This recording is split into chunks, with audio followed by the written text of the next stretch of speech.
पावभाजी म्हटलं की सगळ्यांच्याच तोंडाला पाणी सुटतं, पण ही बनवण्याची पद्धत मात्र सगळ्यांची वेगवेगळी असते। अशी ही चमचमीत पावभाजी अगदी काही वेळातच तुम्ही तयार करू शकता।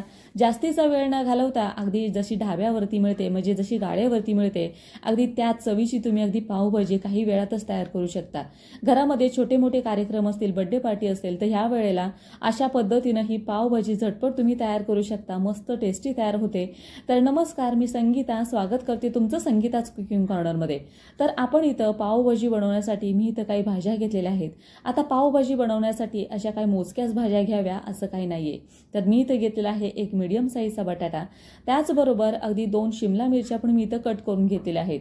फ्लावर पण अगदी 1 ते 1.5 वाटी भरेल एवढा मी स्वच्छ मिठाच्या पाण्यातून धुवून घेतलेला आहे। त्याचबरोबर अगदी फ्रेश हिरवा वाटाणा 1 वाटी एवढा मी इथं वापरलेला आहे। त्याचबरोबर ह्या मिरच्या पण फ्रीज मध्ये अशाच पडल्या होत्या, तर त्या पण मी ह्या भाजीमध्ये घालणार आहे। आता इथे तुम्ही गाजर किंवा बीन्सचा वापर केलात ना तरी छान अशी भाजी टेस्टी तयार होते। तर थोडासा रंग येण्यासाठी अगदी छोटंसं बीट पण मी इथं वापरणार आहे। बीट घेताना अगदी फ्रेश बीट वापरायचं, म्हणजे भाजीला रंग अगदी छान येतो। तर ह्या सगळ्या भाज्या मिठाच्या पाण्यातून स्वच्छ धुवून व्यवस्थित कट करून आता आपण ह्या कुकरमध्ये शिजायला टाकूया। तर पावभाजी बनवण्यासाठी भाजीची क्वांटिटी म्हणजे एखादी भाजी जास्त किंवा एखादी कमी वापरलीत ना तरीही चालेल, सुद्धा भाजी अगदी छान अशी तयार होईल।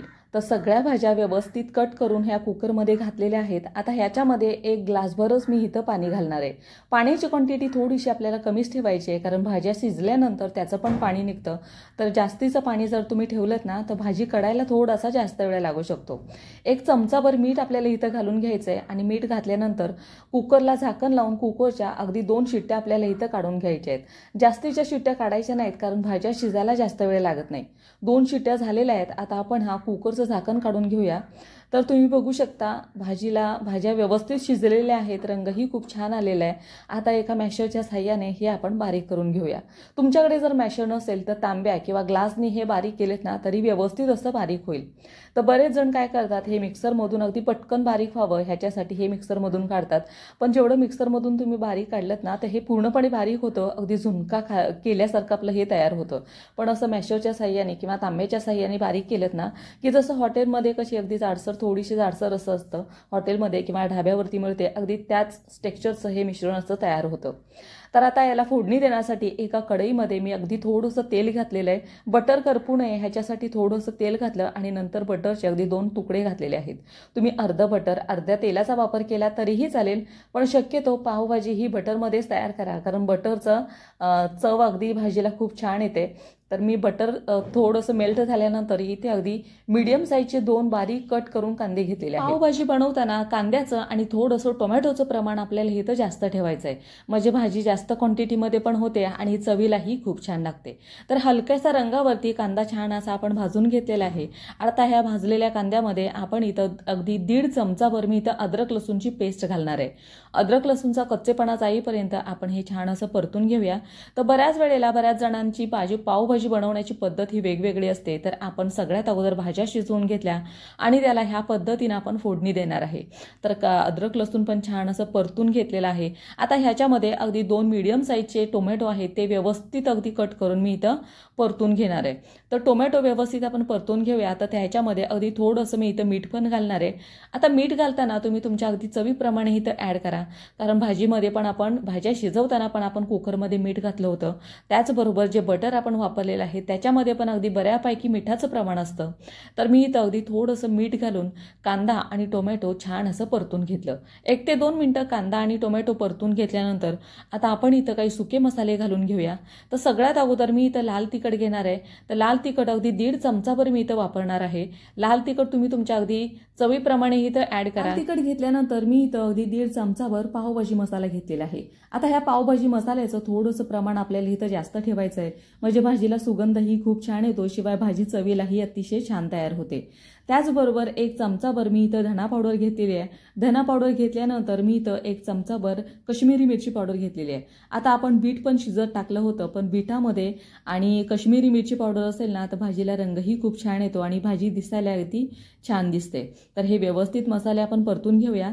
त्याचबरोबर अगदी थोडीशी मी इथं कस्तुरी मेथी पण टाकलेली आहे। कस्तुरी मेथी टाकल्यानंतर परत एकदा आपण हे व्यवस्थित असं हलवून घेऊया। कांद्यावरती मसाले परतताना बऱ्याच वेळेला हे मसाले आहेत ते खाली लागू शकतात, त्याच्यामुळे अगदी थोडंसं मी इथं पाणी घालून हे मसाले 1 ते 2 मिनिटं छान असे परतून घेतलेले आहेत. तर मसाले पण व्यवस्थित आपण परतून घेतलेले आहेत. आता ह्याच्यामध्ये जे आपण भाज्या मॅश करून ठेवल्या होत्या त्या आपण आता इथं घालून घेऊया. तर व्यवस्थित भाज्या घातल्यानंतर हे परत एकदा आपण व्यवस्थित असं हलवून घेऊया. तर तुम्ही बघू शकता अगदी रंगही खूप छान आलेला आहे. मस्त अगदी जशी ढाब्यावरती मिळते अगदी त्याच पद्धतीची आपण पावभाजी अगदी छान अशी तयार केलेली आहे. आता हे सगळे मसाले आणि ह्या भाज्या आहेत त्या व्यवस्थित आपण आता मिक्स करून घेऊया. तर भाजी बनवण्याची प्रत्येकाची पद्धत ही वेगवेगळी असते. तर ह्या पद्धतीने एकदा तुम्ही नक्कीच ट्राय करा. मस्त अतिशय छान तयार होते. अगदी काही वेळातच तुम्ही ही पावभाजी बनवून तयार करू शकता. पावभाजी जी आपण बनवलेली आहे ती थोडीशी घट्टसर आहे. तर त्याच्यामध्ये अगदी थोडंसं म्हणजेच अर्धा ग्लास मी या कुकरमध्येच पाणी घातलेलं आहे आणि हे व्यवस्थित आपण आता मिक्स करून घेऊया. म्हणजे पावभाजी कढल्यानंतर अगदी व्यवस्थित अशी घट्टसर तयार होईल. तर हे पूर्णपणे व्यवस्थित हलवून घेतल्यानंतर तुम्ही बघू शकता अगदी रंगही खूप छान आलेला आहे. आता थोडंसं आपण अगदी उकळी येईपर्यंत ह्याच्यावरती झाकण ठेवून देऊया. 1-5 मिनिटांनंतर ह्याला व्यवस्थित अशी उकळी आलेली आहे.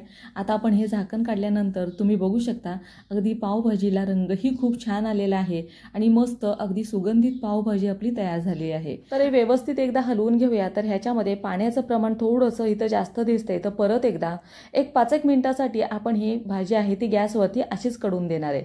तर भाजी कडत असताना गॅसचा फ्लेम हा मीडियम ठेवायचा. जास्त मोठ्या आचेवरती जर तुम्ही ही भाजी कडायला ठेवलीत ना तर उकळीने पूर्णपणे भाजी आहे ती बाहेर पडेल. तर अगदी मीडियम गॅसवरती ही भाजी आपल्याला उकळवून द्यायची आहे. तर तुम्ही बघू शकता रंगही खूप छान आलेला आहे. मस्त अगदी छान अशी घट्टसर भाजी आपली तयार झालेली आहे. जशी ढाब्यावरती मिळते जशी हॉटेलमध्ये मिळते अगदी त्याच पद्धतीची भाजी आपण तयार केलेली आहे. अगदी ह्या पद्धतीने एकदा तुम्ही नक्कीच तयार करा आणि मला कमेंट करून नक्की सांगा तुम्हाला भाजीची ही रेसिपी आवडली का ते. तर भाजी पण आपली व्यवस्थित अशी तयार झालेली आहे. आता ह्याच्यावरून अगदी थोडीशी कोथिंबीर आणि थोडीशी कस्तुरी मेथी घातलेली आहे. परत एकदा भाजी मी अगदी व्यवस्थित अशी हलवून घेते. तर बाहेरून भाजी विकत आणण्यापेक्षा किंवा बाहेर जाऊन खाण्यापेक्षा अगदी तुम्ही ह्या पद्धतीनं घरीच तयार भाजीचा तुम्ही आस्वाद घेऊ शकता. तर आपली भाजी पण व्यवस्थित अशी तयार झालेली आहे. आता पाव आपण थोडेसे परतून घेऊया. जसे गाड्यावरती मिळतात ना अगदी त्याच पद्धतीनं आपण थोडंसं इथं बटर टाकलेलं आहे तव्यावरती आणि कोथिंबीर टाकून थोडंसं मी इथं पावभाजी मसाला टाकलेला आहे. आता इथे तुम्ही पावभाजीची भाजी जी आपण बनवलेली आहे ती जरी घातलीत ना तरी छान असे टेस्टी पाव अगदी तयार होतात. तर थोडंसं परतल्यानंतर इथे जे आपण पाव घेतलेले आहेत ते आता आपण ह्याच्यावरती परतून घेऊया. जसे गाड्यावरती मिळतात हॉटेलमध्ये जसे परतून देतात आपल्याला पाव बटर लावलेलं असतं अगदी त्याच पद्धतीचे असे हे पाव तयार होतात. तर ह्या पद्धतीनं एकदा तुम्ही पावभाजी नक्कीच करून पहा. अतिशय चवीला छान होते. मस्त टेस्टी लागते. अगदी काही वेळातच तुम्ही तयार करू शकता. तर तुम्हाला ही रेसिपी कशी वाटली मला कमेंट करून नक्की सांगा. चॅनेलवरती नवीन असाल तर सबस्क्राईब करायला मात्र विसरू नका. चला तर मग पुन्हा भेटूया अशाच एका नवीन रेसिपी बरोबर.